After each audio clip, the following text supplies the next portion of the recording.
Décision modificative du budget départemental pour l'exercice budgétaire, on l'a dit, c'était dit par Christophe Baguet, donc comporte des prévisions en matière des variations dans les prévisions en matière de recettes. Et dans cet esprit, nous notons une diminution significative de la prévision du produit des mutations à titre onéreux, de l'ordre de 30 millions par rapport aux prévisions. Cette baisse étant liée évidemment au contexte défavorable du marché de l'immobilier, mais qui avait explosé ces dernières années, particulièrement dans le département du 92, dans lequel l'activité spéculative au plan immobilier est particulièrement presque devenue un sport national. Par ailleurs, il est vrai que la dynamique des recettes est moindre que si le département avait continué à percevoir la taxe foncière sur les propriétés bâties et a fortiori la cotisation sur la valeur ajoutée des entreprises, la CVAE. À ce sujet, donc, le groupe citoyen communiste et républicain continue de déplorer cette suppression qui constituait le dernier impôt qui liait les entreprises avec les territoires dans lesquels elles sont implantées. Mais nous rappelons que cette suppression proposée par le gouvernement dans le cadre du projet de loi de finances 2023 rejoint d'ailleurs les innombrables aides aux entreprises, que ce soit par le truchement de niches fiscales, de niches sociales ou de subventions.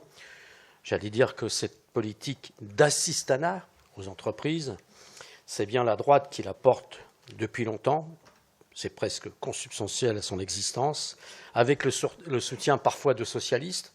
J'ai évidemment en tête Dominique Strauss-Kahn quand il était ministre de l'économie.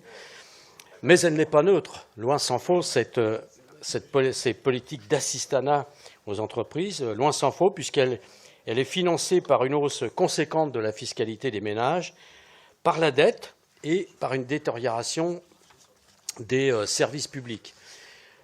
Tout en foi, donc évidemment, il faut nuancer ce constat sur la perte de recettes avec les fractions de TVA telles qu'elles ont été annoncées. Au chapitre des dépenses, il est proposé donc des hausses de crédit à 14 millions portant le montant des dépenses liées de fonctionnement 2023 2 milliards 16 millions hors dépenses imprévues. Si nous entendons que cette hausse soit due pour 7 millions, il me semble, à l'augmentation des dépenses liées à l'allocation personnalisée d'autonomie, l'APA, pour le volet maintien à domicile. Je vous le dis, nous comprenons moins bien les ajustements liés à la restauration scolaire. Ou plus exactement, nous nous interrogeons notamment sur les 1,46 millions au bénéfice d'un prestataire titulaire de la DSP, soi-disant pour couvrir son déficit lié à la crise sanitaire, qui quand même remonte à 2020.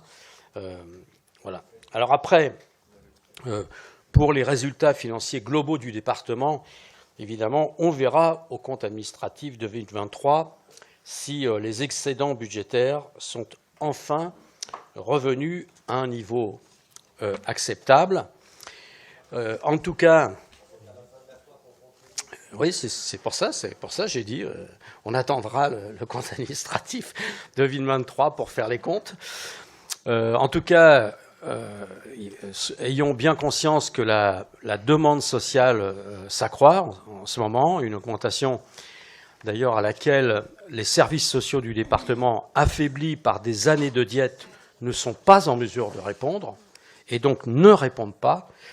Je citerai évidemment à titre d'exemple la situation toujours très très difficile du SST6 qui couvre les communes de Roeil et de Nanterre.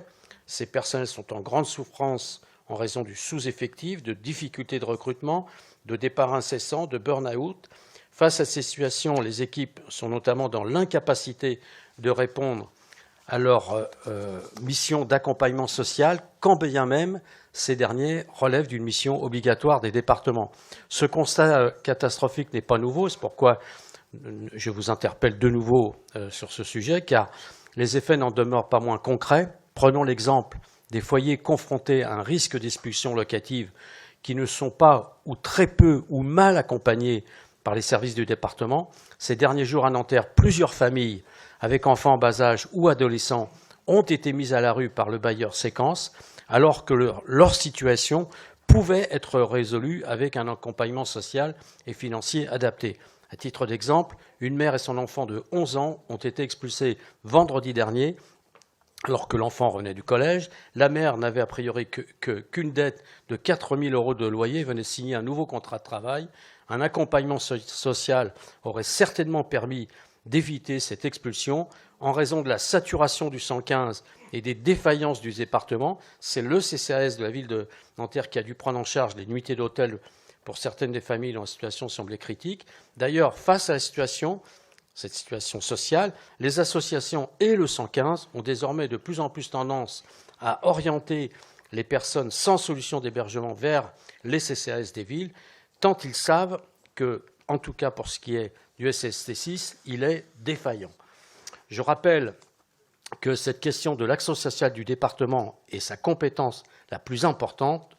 Encore faut-il en faire une priorité politique. On est évidemment loin du compte dans le 92.